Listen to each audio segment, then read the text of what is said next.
Hi, Hannah. Hello, Liana. I see you're working all the time. Well, I'm a little bit obsessed with these tropical leaves. I was in Reno Depot actually and took some photographs of the tropical leaves, and I had to film them, and that's what happens a lot of the time to me. It's just something will get in my head and it's a bit compulsive, really. This is another one. Yes, this one hasn't been cut away yet, but underneath these layers there's other colors that will emerge to create more this technique, and I'll show you this one. This is sort of where I'm heading with it. I do all the layering of colors so I can cut away and reveal. So this is your studio. This is my studio. It's big. It's a wonderful, huge space with beautiful light and the energy of other artists around. And, yeah, I adore coming here. Would you like to show us what you have here? Sure. Yes. I'll follow. Okay. We'll just do a tour. This is a piece from a show last year where I was doing all pieces representing airborne, things that are airborne, and this is the wind. Yeah, and this is a water piece, a much older piece. That was at the table. Some of these pieces you've seen before. This is my mom, which I'll move. These are two pieces. These were on a sculpture outside in 2010. They were out for 2 seasons in the elements, and it weathered them. So they're my first art pieces actually that I had on display at this textile event at Moonrain Center. Moonrain Tapestry Center in 2010. So these are pieces left over from that. They're the oldest pieces here. This coyote, this is a new technique for me. I've started to figure out how to do things more three-dimensionally. So I'm hoping to get into doing full three-dimensional sculptures out of wool. Is this your first attempt? This is my first attempt, yeah. And my medium is very versatile. I can do things like make summer dresses. This is a dress made on silk with very fine merino wool. It's a wonderful thing to wear on a hot, muggy day. It wicks the moisture away and the air passes through it like a cloud, and you start to feel this must be what it's like to be an animal, always the right temperature, you know? Not that humans aren't animals, I suppose, but... How do you market this one? Mostly just by wearing it. So you show it to people yeah, and they order it from you? I do it as people ask me to, and And how much would it be? I've been selling them for 400. It's all hand dyed. And they last a long time? They last a long time, and they're very versatile, very comfortable. Yeah. And this one? This one is a landscape that I made in the fall.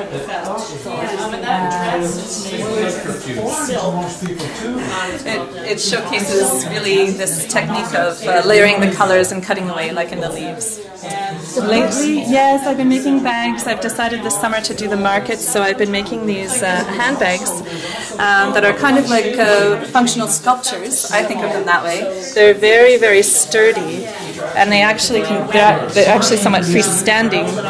So they're made out of really thick wool, which makes them really durable. That's kind of dark. And there's pouches. It's a very functional. It's a very functional piece. It's extremely light and just really well it wears really well. And I've been selling them almost as fast as I've been making them, so I just keep making them. And different sizes? Yes, different sizes, big tote bags, and these medium sizes sell really well. So, yeah. And here are these cell phones? These are cell phone cases, always looking for things that people can easily pick up at the market stall.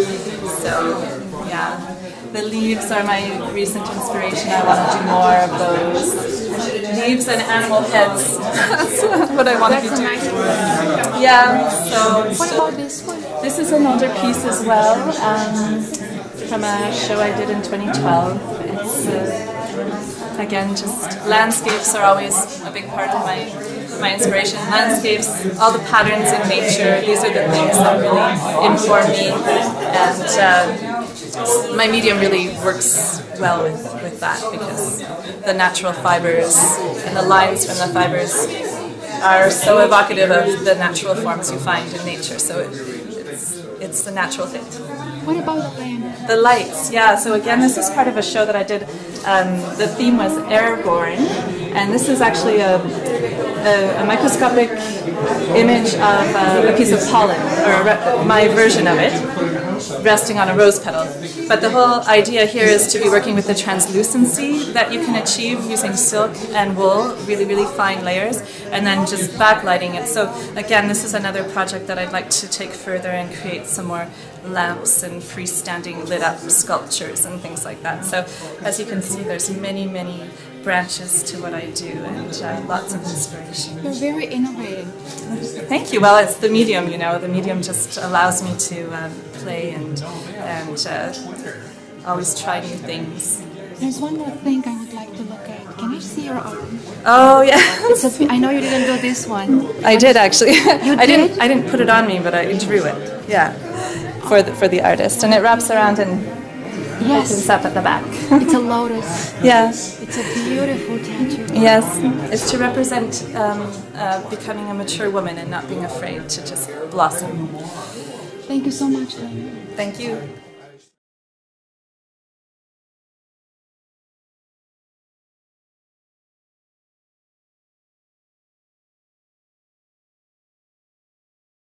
Hi Hannah, how are you? Hi Liana, I'm good, thank you. It's nice to see you. Nice to see you. So you are John Maroc's muse. Oh, this is what I heard on a recent video of yours, yes. Yeah. You're a felt artist. I'm a felt artist. How long have you done this? I came across the medium after a short hiatus where I was not doing any art. I used to do painting. And I had a small child and started working with felt. Working with wool. I came across it through the Waldorf pedagogy and the Rudolf Steiner philosophy that little children need to do things with their hands and work with natural fibers so that they can incarnate, so that their spirit will be called into their body. Really liked that idea, and started working with the wool, not really even realizing that it was going to excite the artist in me again.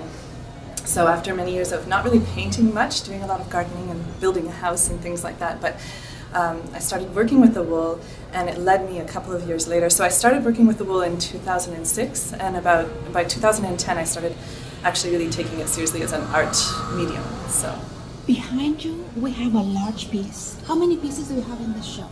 Oh gosh, I'm not sure exactly, maybe around 15 or so, and 4 of them are missing now because it's sold. So what about this one? This is a piece that it's from my 2012 show out in Potage de Fort, so it's an older piece. I was very interested in, well, it seems that landscapes always emerge for me when I'm setting out to do something. Initially I was really interested in the idea of the macro and micro contrast, and I was really hoping to have sort of more aerial views, but this is what decided to come out, and I think it's my authentic voice because it was these landscapes inspired by the natural form of the fiber, and then the figure sort of representing like a divic nature, sort of a personification of the natural world or the elements. In this case she's the lava woman, and she's sort of expressing, maybe she's communicating between the heavens and the lava that's deep in the earth and sort of bringing it to the surface, so mediating the surfaces. This is actually from a show called Mediating Surfaces that I did with a glass artist, so we had the felt and the glass together, so that's what she's doing. Do you also frame your own work? Do I do the framing? The framing, yeah, well this was an idea I had. I really like the idea. I really love the organic edges that come from the felt pieces. So I really wanted to showcase that, and I like the idea of it being sort of almost looking like a stretched animal hide or something. So that was the idea with this. I had a local carpenter build the frame for me, and it didn't turn out exactly as I would like, but until I get my carpentry skills honed, I'm going to have to make do. So, yeah. And you have a few Here are some small pieces. There was a third one that sold recently. These are little water series. I really just, well, I started it started in the 2012 show, and this is really recent. I did that one just a month ago or so. I started to layer the colors and use a carving technique to expose the different colors and bring out the composition, bring out the picture that wants to emerge, and just fascinated with these particular colors and loving the way that there's so much movement, the depth of the water and the light reflecting off the water in a medium that doesn't necessarily, that is so unlike water, you know? So I have these my little water pieces. How long would it take something like this to make? Well, this is one of the reasons why I'm so attracted to this medium, is that there's a lot of instant gratification in felt making. You take the raw material and it's just a matter of adding moisture and then creating friction, and it comes together into a solid piece. So there's a certain amount of planning out what you want to do, and some people take more time than others. Myself, I work very quickly. I like that. I like just being there in the moment and laying out the colors and seeing what emerges in that, sort of just being in that space and really allowing the inspiration to work through me. And so I love the medium because it really suits that temperament, and I just whip them together. And even when I take scissors, these special scissors to cut away these lines. And here is this piece that I've just, worked quite physically hard. This is small, so it doesn't take long, but the larger pieces like that one take a longer time. The thicker the felt, the bigger the felt, the more complex the composition, the longer it takes, and it's physical. So, a lot of effort goes into making these pieces, and then I take these scissors to them and I just start cutting away at the surfaces, and so far it's just always worked out. I'm very happy about that. Beautiful. So that takes time, the carving, depending on how intricate it is. This one doesn't have any of the carving technique. This is a little piece that I did. It's kind of whimsical, and it's a bit of a one-off piece. I don't normally, it is a bit unlike anything else that I've done here. I recently have been thinking about painting, my painting past. I came across a journal where I talked about myself as a painter, and I almost had forgotten that time in my early 20s. And felt drawn to it, and I thought, how can I work with this medium and bring forward that painterly quality that I had then, because this medium has allowed me to express myself very differently and explore abstract images in a way that I never did before. And so I did a lot of interiors when I was a painter, and a lot of figures, and this was my attempt to sort of revisit that. And this is a begonia leaves rooting in a glass jar. My mother is a horticulturalist, and we always have beautiful plants in her home and growing up. And there was always some beautiful plant rooting on the windowsill. And this was actually inspired by, yes, one of John Maroc's paintings. As he mentions in your interview, he was documenting our relationship. And in one painting, there's a couple playing music to this little flower in a vase, and I thought, that little flower is so, it's like they want that flower to grow, but it's so vulnerable, like it's already cut. And then I thought about these rooted plants. I thought, well, maybe it's sprouting roots, It must be interesting to live with a painter. Yeah, we don't live together, but definitely wonderful to be in relationship with a fellow artist. I really enjoy the way we support each other and have the same language. Very inspirational as well. Yeah. This one has more earth tones. Yeah, this is a very recent piece, and as I was making it, I was surprised by what came out because it wasn't standard. There's more light. It wasn't what I expected, but it is very much. Now that I look at it in retrospect, I see that this is what I continue to express. It's just the land, I just find so much beauty and so much inspiration from landscapes, even though in my mind I think I'm going to do all these avant-garde things, and then another landscape is produced, but I think it's beautiful, and I'm very happy with how it turned out.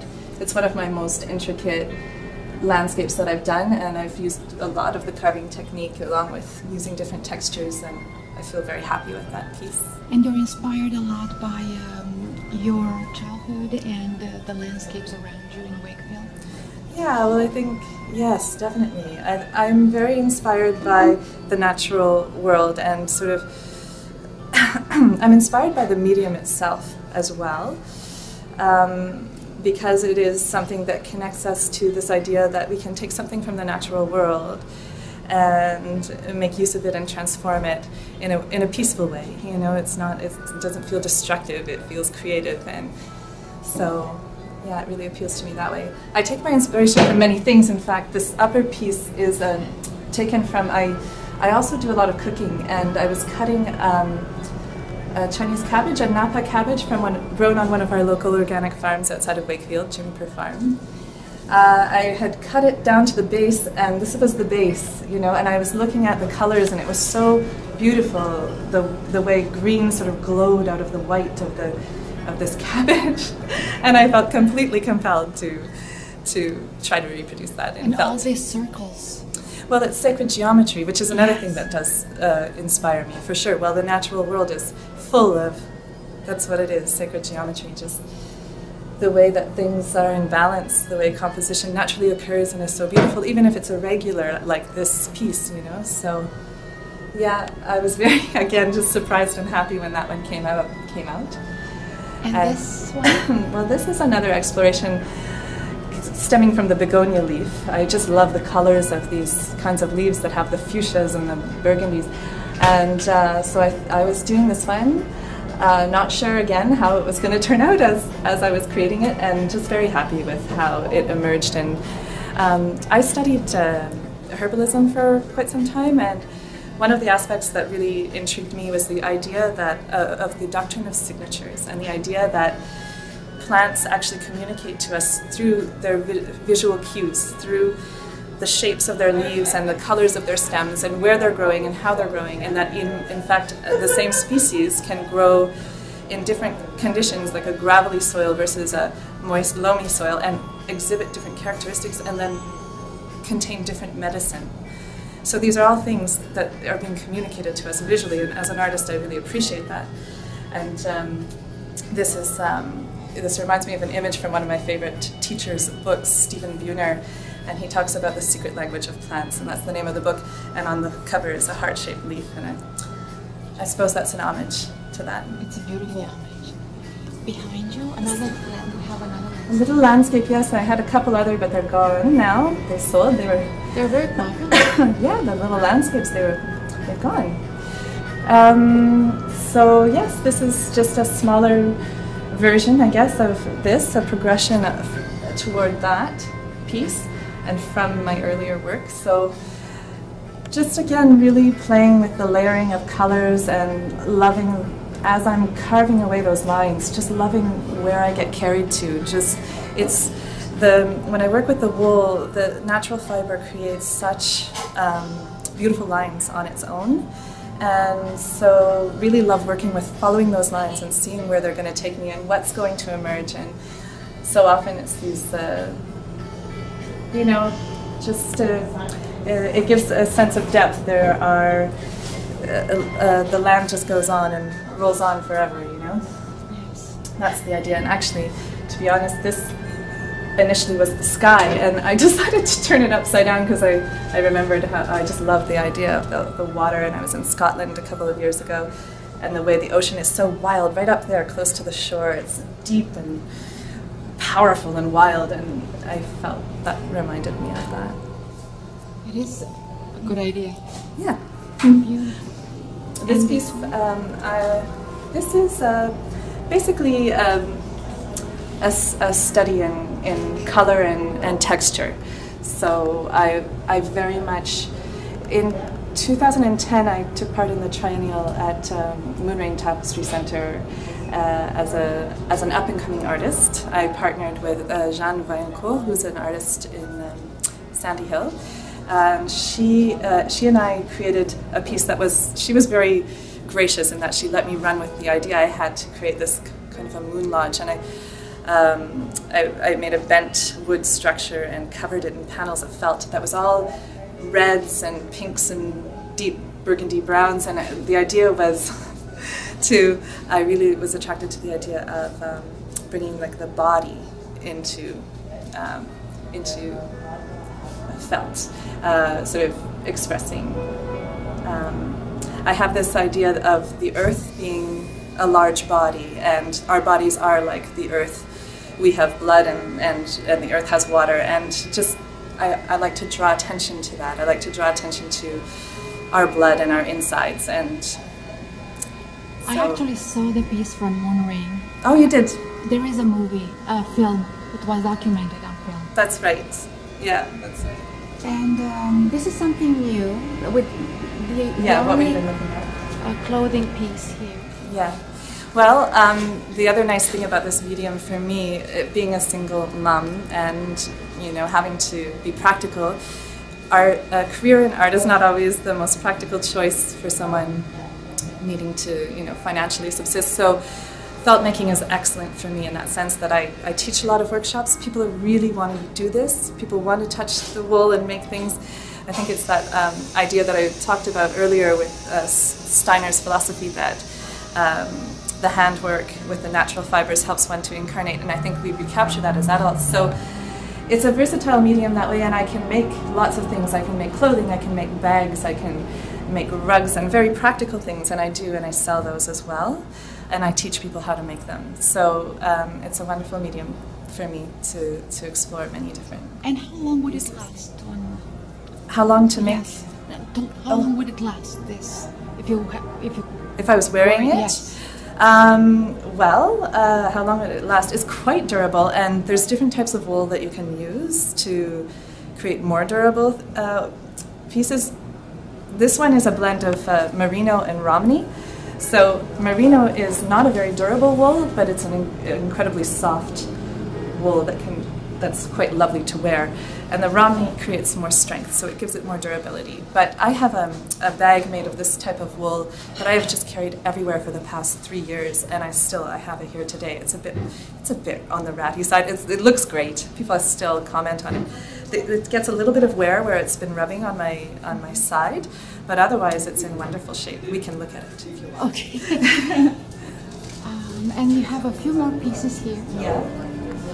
So these are recent pieces. I did these ones in this past winter, early winter, but they're kind of a throwback to things that I was doing in 2012, and exploring again that idea of looking close up at things within nature, and then also with the contrast of stepping way back and looking at things aerially. So for me, these are.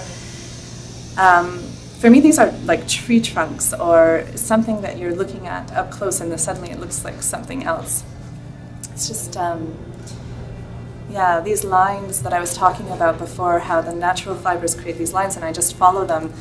Sometimes it looks like a landscape to me, and other times it looks like an up-close look at a log or little insect tracks in wood, or, you know, at the same time, looking at these pieces, they could easily be an aerial view of land from the airplane. So yes, yeah, and again, just an exploration of we can color. give so many meanings to your work. Yes, well, that's the nice thing about abstract work, for one thing. Yeah, and this looks like a trunk. Is it? It does look like a trunk, it's water. but it's water, and it could be a trunk if I use different colors.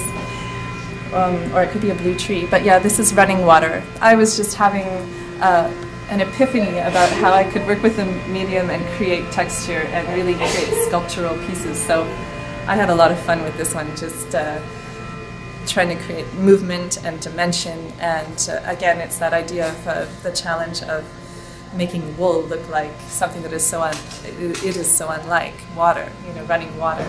So that was just a fun exercise that I got caught up with. And these are the last two? There are a few other pieces scattered about, but yeah, these, again, similar to what I was saying about these two pieces, the previous ones. These are really, for me, the main thing when I was creating these is an exploration of color, and layering the colors and creating contrast and revealing the orange under the fuchsia, and then what kind of marks emerge once I follow just what is being dictated by the natural lines that appear from the medium. So. I see another one over there. Is it different from? This is a little bit I don't know, it is a little bit different, yeah. There's a couple that are kind of different, but it's a bit dark, you might not see it very well. This is taking further the idea of carving a way to expose an image, and in this case, this is the first time I carve a way to really create a full image rather than to suggest lines within a larger context. So I think this is a direction that I'm going in now, and we'll be spending more time making larger pieces and perhaps getting figurative, more figurative with what I create. And one just above. There is one above. I wanted to mention it because last spring I did a show of pieces. They were all done in these wooden hoops, and I sold almost everything. I had this one piece left over, and I decided to needle felt a fox onto it. So it's a bit whimsical, a bit different again from some of the other things that I've done, but yeah. Joanna, thank you so much. Well, thank you.